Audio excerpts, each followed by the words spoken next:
story of Goldilocks and the Three Bears.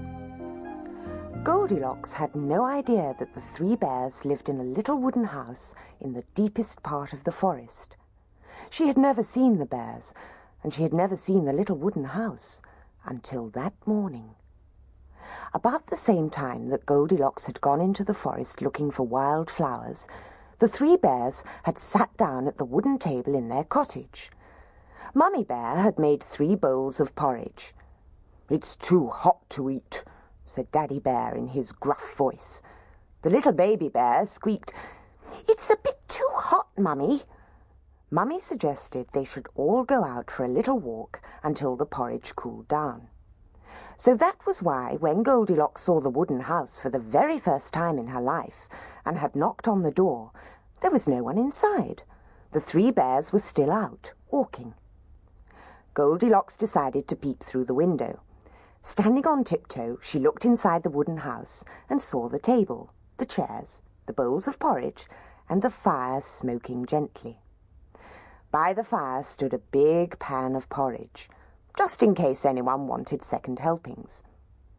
Goldilocks knocked once more at the door. Then she pushed it to see if it would open. It did.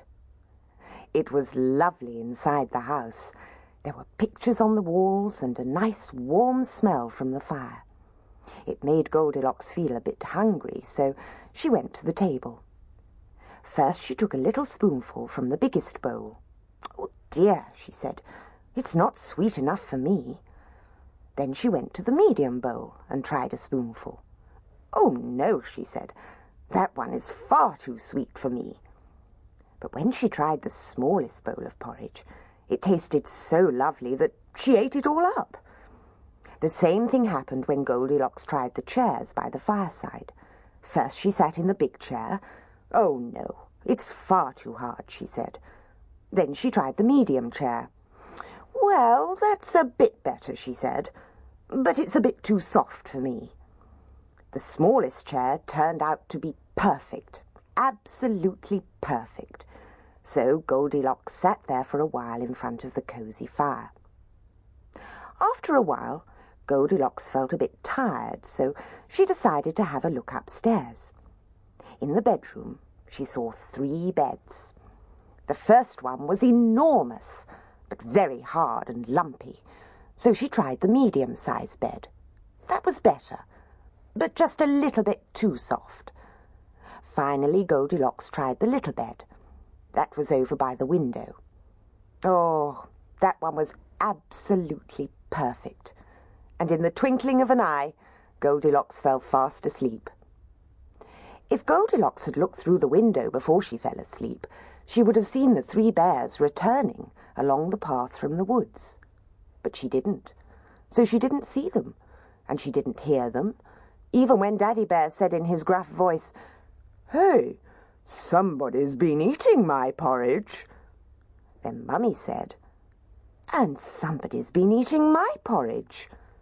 Baby Bear positively squeaked when he said, "Somebody's been eating my porridge, and they've eaten it all up." Then Daddy Bear looked at his chair. "Somebody's been sitting in my chair," he said. Mummy Bear said the same. "Somebody's been sitting in my chair." And Baby Bear squeaked, "I think somebody's been sitting in my chair too." "Let's take a look upstairs," said Daddy Bear. Up they all went, very quietly. And no sooner were they in the bedroom when Daddy Bear said, "Look, somebody's been sleeping in my bed." "Yes," said Mummy Bear, "and somebody's been sleeping in my bed." Baby Bear was quiet for a moment. He could hardly believe his eyes. "Come and look here," he whispered. So Daddy and Mummy Bear joined Baby Bear. There in his little bed was Goldilocks, fast asleep. But suddenly she woke up and saw the 3 bears peering down at her. She might have been frightened, but the little bear was smiling such a happy smile. Sample complete. Ready to continue?